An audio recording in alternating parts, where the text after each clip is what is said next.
What's up, everybody? Trey Griggs here, Beta Consulting Group, and you are here for another episode of Standing Out, a daily podcast about sales, marketing, and leadership.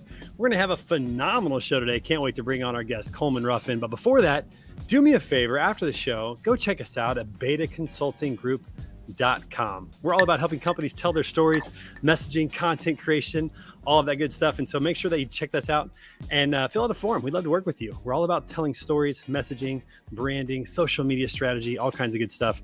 And we'd love to work with you. While you're there, click on that banner at the top. It talks about our swag store, or click on any of the merchandise that's there, because we'd love for you to be a part of our community of people that are pursuing excellence. And we've got some swag so that you can remember that.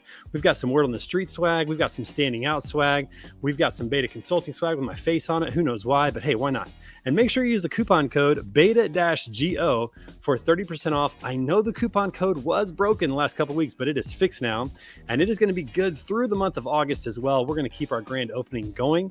So make sure you use that coupon code to get 30% off your entire order. Be a part of what we're doing here, a Beta Consulting Group, pursuing excellence and building a community around that, which we're really excited about. Also, want to give a shout out to my sponsor, TAFS. These are the good guys in freight factoring. They're helping carriers keep those wheels turning with factoring services, small business loans, discounts on fuel and tires, insurance. And what I love about them is they're building a network of resources for carriers for all the things that they need. And they're all about educating drivers and giving them the resources they need to be successful. So make sure you check them out, especially if you're an owner operator, if you're behind the wheel of a truck. Thank you for what you do. Go to TAFS.com, tell them Trey sent you, or easier than that, simply click on the link that Morgan's going to put into the comments today. That'll take you right to my landing page with TAFS so they know that I sent you. And if you're a freight broker, you can be a referral partner with TAFS as well. Make sure that your carriers have all the resources that they need to keep those wheels turning. And before we bring on our guest today, I got to give a shout out to my friend Kevin Tenter, who is an incredible business coach, health coach, and dear friend. He's got a podcast called Uncommon Freedom. Go and check it out. I am recording live from his backyard today, which is beautiful. It's a great scenery today right here in Phoenix, Arizona. And so thank you, Kevin. Appreciate the opportunity to be here today and to use your backyard for the podcast. Again, make sure you go check out his podcast called Uncommon Freedom. Really cool stories about average people that truly just like make it in life and experience this kind of level of uncommon freedom in their life with their finances and with their schedule, with their time. Okay, let's go ahead and talk about our guests today. And actually, we've had a phenomenal guest all week so far. Yesterday, had a great conversation with Nathan Messerian. Today, Coleman Ruffin's coming on. It's his third appearance on the show, everybody. The first 3-time guest on the show. Super excited about that. Tomorrow, my friend Ryan Schreiber, Vice President over at Metaphor, is going to be on the show. That guy knows everything, it seems like. On Thursday, Matthew Masadi, my good friend in St. Louis, who has a partnership with his company, PDI, with the Andretti Autosport organization. I can't wait to talk to him about that on Thursday. And then on Friday, my good friend Jameson Goforth from GLS, we're going to talk about his experience in growing their freight brokerage and leadership and all kinds of great stuff. Okay, so let's go ahead and bring in Coleman Ruffin. Coleman is a dear friend of mine. He's part of the Street Crew on Fridays. He's a great guy. He's with Talent Solvers. Everybody, please welcome to the show, Coleman Ruffin. Coleman, what's up, brother? Hey, good to see you. Good to see you. And I was going to say, I am jealous of the background that you have there. I would love to come over to Kevin's house sometime and hang out. That looks like it's awesome. I'm sure you would. It's a great spot. Just phenomenal family. Such a good guy. And you know, it's a cool streak here in Phoenix. I've actually brought the cool weather with me. It's only 94 degrees here in Phoenix. So, you know, yeah, when that's cool. Oh man, that's a little bit too hot for my blood. Well, that's for sure. I was counting on 115, 120. We hear those stories, you know, Chris Jolly and so many people down here in Phoenix talk about that all the time. So I was prepared for that, but we caught a little bit of a break with some cooler weather, which is great. So man, third time on the show. You're the first 3-time guest. I say guest because Charlie hosted episode 100 last week, Charlie Safro. That was her third time on the show, but she was not the guest. She was the host that week, or that show. So well, you're the first 3-time guest, man. Yeah, I'm honored to be in that even name sake of the 3rd-time guest, and I'm sure there's going to be plenty more to come. But hey, if there's anything I can ever do, hopping on this podcast is always a fun time. So sign me up. Well, it's always a blast talking to you. And, you know, we got connected, through Word on the Street, which is the podcast on Friday. You started joining, about 1.5 years ago, I think. I can't remember exactly when it was. It was pretty early on. You're one of the OGs. We need to get you one of those OG T-shirts from the swag store for the Street Crew. I actually just got my other swag the other day, too, so I can't wait to rock it. Nice. I love it, man. It's so cool. So much fun. But yes, the community there, the community aspect of Word on the Street I think it really it symbolizes the spirit of collaboration that we're starting to see within transportation. We're starting to see a lot of people that are willing to help people out. I would say Jordan Reber at ARL Transport, so many people that are connected with green screens and what they're doing as well. There's just so many people that are willing to help people out. Just yesterday, Nathan Masirian was on the show, and we talked about, like, he's a marketing guru, and he is taking time with my team to help just kind of teach us his specialty, right? And I just love that spirit of collaboration. What are your thoughts, as you see it from a different place? You're on the labor side of things, on the recruiting side of things. What are you seeing amongst companies that are willing to share their secret sauce, if you will, and be a little more transparent? Yeah, and I think that a lot more companies, to your point, are willing to do that these days. And I think that everybody's starting to see the advancement that's happening within our space, not only from a technology perspective, but to your point, from a networking perspective. I mean, I'm talking with candidates that are all across the country. And think about how many people are within supply chain and logistics. And I'm drawing connections from one person in their network and how it's affecting everything that they're doing. So it's nice to see the collaboration in, even when I joined the space almost 10 years ago, it was everybody was out for themselves and kind of button heads on a lot of things. But I think that there's been a large shift in how people are collaborating, building their network, and seeing how the industry is changing. So it's a very refreshing way to go about things, in my opinion. Yeah, 100%. And shout out to the Freight Sensei, Scott Watanabe, there in the Yeah. comments. Thanks for watching the show. Anybody else who's watching the show, throw your location. Where are you coming from today? We'd love to know where you're watching the show from today, or whenever you're getting a chance to watch the show. Yeah, no, it's I feel like things have changed quite a bit. And for me, like, I know it's probably started several places, but for me, I think Jordan Reber at ARL Logistics was the first one that I noticed, where he wasn't afraid to talk to other freight brokers about business and talk about what they're doing, like be an open book, as he says. And that was kind of revolutionary and eye-opening for me, that somebody would not be, I think you hold things close to the chest, test out of fear. Yeah. And when you have confidence in what you're doing and your ability to do it, your level of service, that's when you're not afraid, I think, to talk about your business and what you're doing and to help other people out. For sure. And there's always a good side, I guess, both sides of the coin, right? I think that the competition and, the spirited, that side of things is always great, right? You always have to have some sort of competition to make sure you're continually pushing forward. But again, I think that there's also the side of things where that collaboration is going to continue to push everybody forward once you get to that foundational level. Again, this is something I know I've talked about with you that I listen to a good amount of, but that's a Gary Vee mantra right there. He's like, on a football field, oh my gosh, I'm going to stomp the competition, not right. actual football because he's not a player. But outside of that, he's like, listen, I will give everybody my secret sauce. I will give everybody what they need to help them be successful, just to be another good human being, but he thinks that it also is advancing everything around him and making him better too.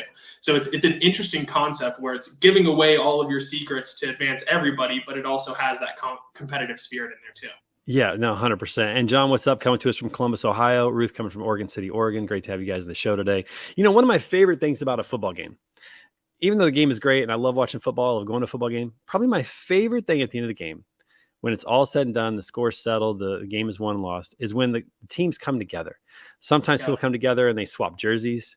Maybe they played in college together, or they just became friends through camp or something like that. Sometimes they get on the field and they pray together.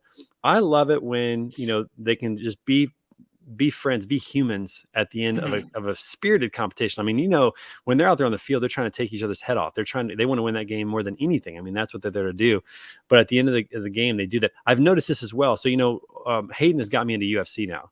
So I've been watching UFC, which is very fascinating and been enjoying that. But one thing I noticed about UFC is the level of respect and camaraderie they have for each other after the fight. Before the fight, they're talking trash. They're going at it with each other. I mean, they're trying to knock each other's head off, literally. But then once it's over, there seems to be a level of respect that's really admirable. And it's pretty cool. Yeah. I mean, there's definitely some exceptions to that. I mean, if you look at Khabib and Conor McGregor several years ago, where there's still that animosity, but they had to keep the beef going. But most fighters tend to have a level of respect for each other. Exactly. And, I just read this book by Bob Pfeiffer. Actually, I've got it sitting right here, Double Your Profits in 6 months or less. And, there's a ton of great pieces of information in there, but one that really stood out to me and that is directly related to this is that he said that hands down, the best people within any organization, doesn't matter what job family, are the ones that are able to separate the game of things and then have something else that's going on outside of the game and seeing people for being people. And it's just really understanding that is if you can look at this as a game, as a competition, while you're in that 8 to 5, 9 to 5, whatever those hours are, but being able to separate outside of those walls and say, okay, in the end, we're really all in this together and trying to accomplish a similar goal. It's interesting to see how if you have those separations, that's what's going to further you on, rather than the stereotypical, hey, you live for work and you're working 24 hours a day. If you can have some of those separations, it really helps improve your work life balance, not only but also your work product. Yeah, and let's be honest, that's hard. That's a difficult Very. thing to do to shut it down, especially like I've found in my life that when I'm passionate about something and I'm enjoying what I'm doing and all that, like I don't want to stop. It's almost like playing a good round of golf. You don't want Yep. you get to 18, like, can we keep playing? Yep. Can I hit a few Yeah. more shots? It's so hard to turn it off, but it's so powerful, I think, to be able to do that and to be present where you are, whatever that is. And there's a time to compete and there's a time to go at it, and there's also a time to be cordial. Yeah. I think the politics used to be that way. Yep. Politics used to be, hey, we're gonna argue tooth and nail over this issue because we're convinced about our position. But once Yeah. that debate is done, let's go to dinner and let's Yeah. let's be friends. Let's talk. And I really admire people who take that approach. Yeah, and I'm sure that Kevin, staying at his house, he's probably got some strong opinions on this as well, of being able to have that healthy balance between the two. Because I'm the same way. Like if there's something I'm passionate about, I tend to just put my head down and I'm just going, going, going. But even if it is something you're passionate about, it's important to have that separation, I would say. Yeah, no, 100%. I agree with that. And like our families deserve that too. Like I want my kids to Yes. see me working hard. I want them to see me creating and providing, and all those things are really helpful and healthy for them to see that. Yeah. But at the end of the day, I need to spend time doing what they want to do. Mhm. We just went on a little vacation to Minneapolis. We got to go up this past week and just get away from the home a little bit, go to Mall of America and stuff like that. We went to the golf tournament. We went to Mall of America. We went out to eat. We did all kinds of things. But I was just telling my wife last night, the most enjoyable part of the trip for me was when we were playing cards on the last night down the lobby, and I wasn't thinking about anything but Yep. being right there with them, and just being able to separate that. I think is just so healthy, and it's just good for us as leaders. It's good for our families, but it's just good to be able to separate those two. It's hard, but Yeah, it's good. yeah, To do. it's very hard, and I mean, we talked about this I think a couple weeks ago on Word on the Street, where I went out camping and I didn't have cell phone service, so it was one of those blessing and a curse where I wanted to be checking stuff that was going on, but truly being able to unplug and just be in the moment, in the present, and just kind of take it all in. It was a very refreshing feeling. And then once I came back, yes, there was a ton of stuff to get Right, to, but right, I right. felt like Yeah. I could take on the world just for taking 2 days of just truly unplugging. It's going to be there when you get back. There's no doubt Yeah. about it. And I found Yeah. that also the other thing whenever I do unplug, and I think this is really great for leaders who are creative, who are visionaries, when you step back from the business, when you step back from the game, it gives you a chance it gives you that margin to think and to process Hmm. and to be more creative, to come up with new ideas or to come up with new ways of doing things. It's so funny to me. I'm a remodeler by nature. I love to remodel homes. I love to do Yeah. that whole process. But there are times when you're remodeling a house or you're in a project and you come across something you don't know how to do it. You're Yep. like, I'm not sure how to make this work. And what's interesting is if I take some time away from that project, I'll be walking down the street. I might be in the shower. I might be like laying my head down to go to bed or whatever, driving somewhere. And it's like, I It's got it. Like the literally idea just is there. there. But only by separating yourself from the situation are you allowed, I think, to think and to process. And I think that's really healthy also for business leaders who want to make the most of their businesses, to step away from time to time and Yeah. think through, how do I solve this problem? How do I Yeah. figure this problem out? I mean, it's the same thing that always happens in conversations where you have a great point that you want to bring up, and then somebody keeps talking and it escapes your mind. Sometimes you just take a step back, walk away for a little bit, and you're going to remember it an hour later just doing something Yeah. random. But it's true. You need to give your mind a rest just as much as your body in certain instances, and that's going to help you refresh and just be better overall. Yeah, no, I completely agree with that. All right, let's shift the conversation real quick. Your expertise is in talent, in recruiting, and Mhm. the market's been crazy the last 12 months. I mean, Yeah. it went from, well, let's just do 24 months. It went from COVID, people laying people off, not sure what's going to happen, to then Yeah. now, like I mean, I think about just so many situations where people got laid off Mhm. whether it be retail or service oriented. Then we saw, doctors and nurses getting laid off for COVID Yep. reasons, things like that. And then we saw a huge influx where like now nobody can find anybody.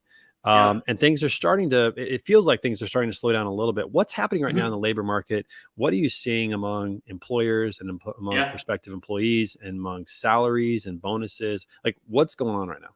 Yeah, so from at least my perspective and a lot of people on our team, I would say if I was going to boil it down to one word, it's a correction, right? I mean, if we're looking at everything that's been going on from, the stock market, the housing market, everything, I don't personally think that there is going to be, hey, it's we're in a complete recession. It's just a normalization of the market. We were at such a crazy incline for so long, it was bound to happen. Now, specifically what we've seen is that yeah, I think that there has been a lot of valuations and astronomical valuations of companies that have been out there that are starting to take a step back and say, okay, maybe you aren't a $30 billion company, you're a $15 billion company. And I think that that's where you see a lot of these layoffs that are happening, particularly with a lot of these tech first type of companies. Again, a lot of VC backed, but we've actually seen uh, the amount of job openings and people looking for jobs out there remain fairly consistent. So if you look at a lot of the unemployment numbers, it hasn't been a drastic change from what it was a couple of months ago. So again, I think that there was a correction that was happening, and then a lot of companies and firms started to follow suit and say, okay, we need to maybe tighten our belts just a little bit, but I don't think it's going to be anything like we saw in 2009 by any means, right? It's not going to be where companies are laying off 50% of their people and worried about staying afloat. I think it's just really going back and regressing towards the mean from what we've seen on this side of things. Yeah, I think that's pretty accurate. It reminds me of kind of this visual picture of like riding a bike down a smooth path. Things are just kind of going pretty well, but then you hit these bumpy paths, and the bike hasn't fallen over yet, but it's kind Yeah. of like wobbly. Yeah. And I feel like the economy is kind of wobbly. Like we're just not quite sure where this is going to land on Yeah. a lot of fronts, but it's not like the bike's fallen over. So people are still Exactly. I mean, hiring.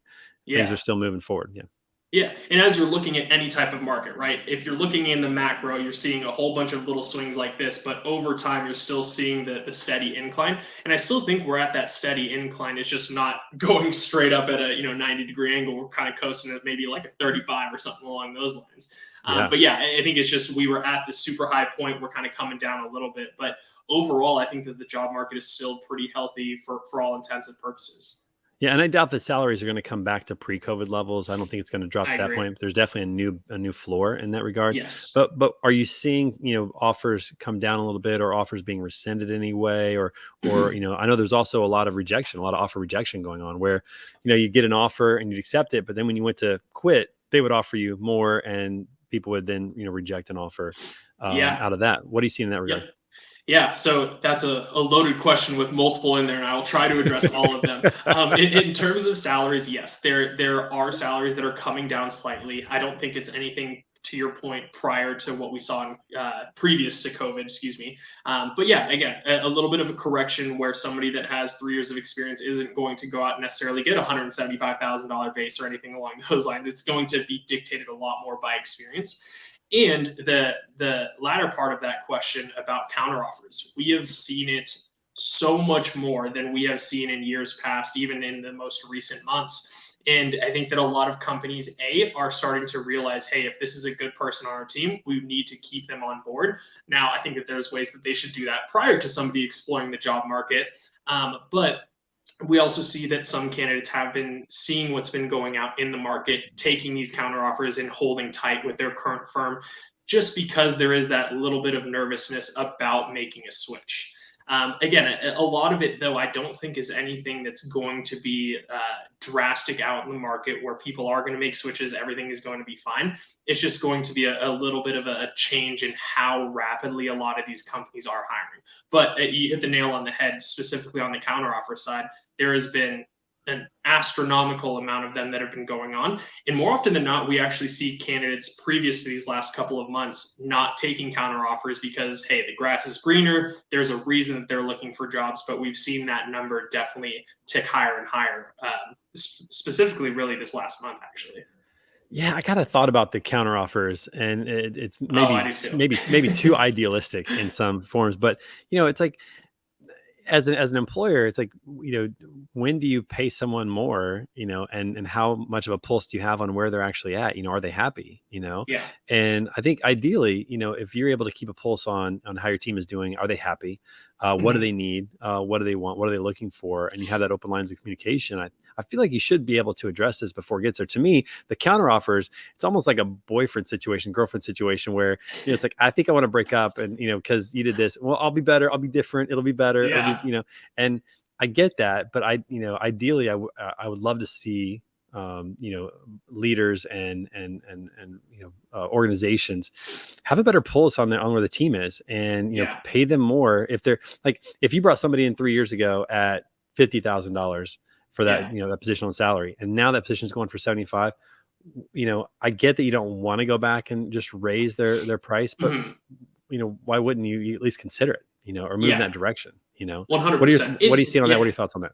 Yeah, and this is another reason why I enjoy watching, not only this podcast but others with Charlie and other people in the industry to hear their opinions. I think it's important. But yeah, I agree. I think that it goes back down to what we were talking about before. You're not necessarily managing a business; you're managing people, and in the end, that's who you need to connect with. If you don't have a good connection or pulse on the team that you're working with, you're setting everybody up for failure. And yeah, you said it exactly how I would have said it. It's almost like a bad relationship. And what we have seen more often than not, specifically over the last couple of years, is if somebody does accept a counteroffer, a lot of times they're usually out of the organization within 3 to 6 months anyway. And that's either A, yeah, they got more money, but the things that they were The told, issues are still there. yeah, the exact same issues that they were talking about Yeah. when we had reached out are still there. Or a lot of times companies see that as, hey, we'll give this person a raise, we'll keep them on board while we're actually looking for their backfill because we know that they already have one foot out the door.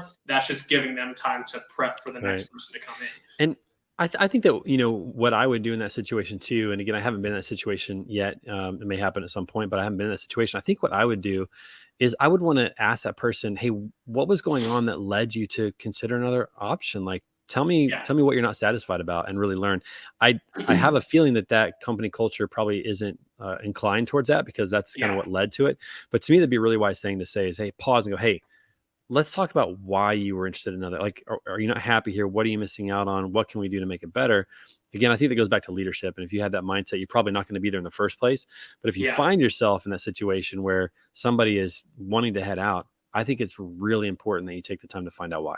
Yeah. Where Yeah. do we drop the ball? Where could we have gotten better? 100% agree. And that's one of the thoughts behind exit interviews. Again, coming from a large corporation previous to this, I know that they had it for everybody, and there was always so much feedback that would go into it. Now, that is phenomenal information for an organization to have because it is literally people telling you how to get better, how to retain Right. talent, and it's really up to leadership to determine how they want to use it. So, coming from your perspective, again, I will always condone you for being a good leader in that aspect of things, but understanding where people are coming from and just trying to always get better is a really big key. It's like losing a customer. I mean, obviously you don't want Yeah. to lose a customer. You want to try to save a customer as much as you can. But if you can't, man, there's some valuable information to be Yeah. gleaned from that. If you'll take the time to say, hey, tell us where we went wrong. Just Yeah. give us some feedback on where we could have done better. Yeah. I just think there's so much value in that. And Yeah. again, great leaders probably do that, and they probably don't find themselves in situations. But it's never too late to find yourself in that situation and say, well, let's take a time out here. I need to ask some questions. Let's find out where we went wrong. How can we get Yeah. better? I mean, Yeah. that's the exact same thing. They go hand in hand. Whether you look at it from a customer perspective or retaining the people that are on your team, you always check in with your customers. You see how things are going. You see, hey, can we improve on anything to your point to not lose a customer? And it should be the exact same thing with every single person that's on your team. Right. Because in the end, if you lose them, what else are you going to do? You can't service the customers and the business starts to fail. Yeah, and this is not surprising. Scott says that they've increased their, salaries from last year. They've already made some of those adjustments. Not surprised Yeah. to hear that. The Freight Sensei, you guys got it going on over there. So kudos to you on that. Speaking of great leaders, I got to turn the conversation for just a few minutes. All right, you're a Broncos fan, which is unfortunate, but you are. I'm a Chiefs fan. And I saw recently where Nick Wright from Fox Sports News, he listed his top 10 quarterbacks. He put all four of the AFC West quarterbacks in the top 10. I mean, it's going to be a phenomenal year of football coming up. I'm super Oh excited. You yeah. guys have Russell Wilson, who I have to say, I have a Russell Wilson jersey. Like, I'm so torn now because I'm a massive. I have a Mahomes jersey and I have a Seattle Russell Wilson jersey, and now he's in the division. But you got to be excited to have a leader like that in the locker room for Denver. Yes. So I do have to correct you on one thing, though. So I was born and raised in the Bay Area, so I'm actually, unfortunately, a Raiders fan. Oh, you're a Raiders fan. Oh my gosh, this just had a massive twist, everybody. Oh my gosh. But that's all right. From a leadership perspective, I think that Russ is one of the best in the game. Now, again, I've followed Derek Carr, and I think that he has some great things that are going on, and I'm excited for what he brings to the table too. But I think the AFC West just got a lot stronger, and I am not too excited about our prospects to finish on top of the division. That's for sure. Well, here's the deal. If you win the AFC West, you're in great spot to get to the Super Bowl, in my opinion, because that's going to be a tough division. And I think that there's a good chance you get a wild card out of the AFC West, which would be great.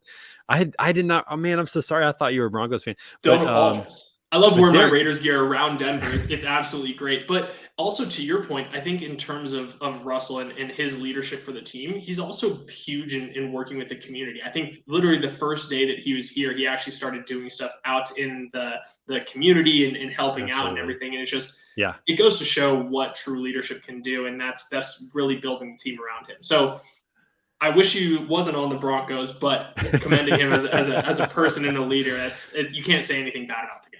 Well, I will not get that. I should have known that because you're a Golden State Warriors fan. I should have put that together. I didn't put that together, but so I will not make that mistake again. But the AFC West is going to be great. I do like Derek Carr. I think he's an underrated and kind of below the radar quarterback. He's in my opinion, a phenomenal leader.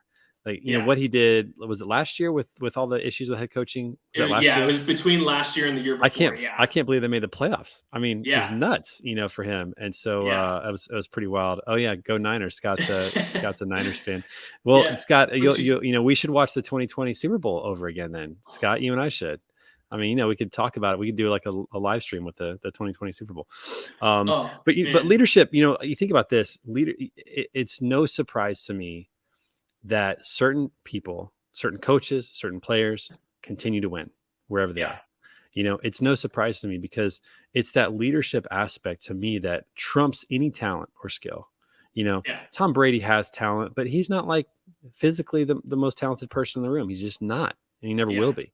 Patrick Mahomes isn't even the most like physically, talented quarterback. He can throw a football great, but he's not the best runner. I mean, Josh Allen's a better runner than him. Russell Wilson's a pretty good runner. Russell Wilson's super short. I just see some of these people that win consistently, and the common trait is they're phenomenal leaders. They have character. They have that it factor, that those intangibles. And it's going to be an exciting year. And with the moment that turned Derek Carr around for me, granted, I've liked him for a long time, but what made me think that he was a true leader is the tragic accident that happened with Henry Ruggs when he was drinking and driving, going way too fast and got into a car accident and killed somebody. And I mean, I get chills thinking about it literally. And I remember watching the interview with Derek, and he was like, listen, I don't condone anything that he did. It was a mistake. He's a kid fresh out of college, but I will be here for him. Like he's going to be in jail for a long time. And Derek was like, listen, if there is nobody that will stand in his corner, I will stand in his corner. I will help him any way that I can to make sure that he is coming out of this a better person. And he understands what he did wrong. And again, don't condone anything, but being able to take that step back and see, listen, this is a tragedy that happened, and it wasn't something that he went out there with malicious or intent to go and do. And just being able to, again, going back to some of the things that we were talking about, seeing him as a person that made a mistake and trying to help him through that. I was like, I saw that, and I'm a Derek Carr for life guy. Like, I don't care if he ever. I'm a Derek Carr fan, and again, he's with the Raiders. I mean, I do like him so much as a person. And all right, so I'm going to put you on the spot real quick. What's the Raiders' record going to be, and where are they going to finish in the division? Oh man, this is betting with your heart versus betting with your mind. They're gonna go 10-7. They're gonna finish third in the division. Okay. I was actually going to give them a little more credit. I went 11-6, and I think they're going to finish second. I think that Russell Wilson's going to have a good year, but I just think being first year in the division, I don't know if they're going to. I think the Raiders have had some season experience. They got some good players, and Derek Carr. So I'm going to give them second in the division. I got Chiefs first. I got 13-4. Chiefs first. Okay, now you're betting with your heart, not your mind. Now, jeez, we're gonna see how this turns out. In the You know end. what's funny about that, and we'll finish with this. What's funny about that is that I lived through all the rough years of the Chiefs, the 2-14. I mean, like, Oh, yeah. worst team in football kind of thing.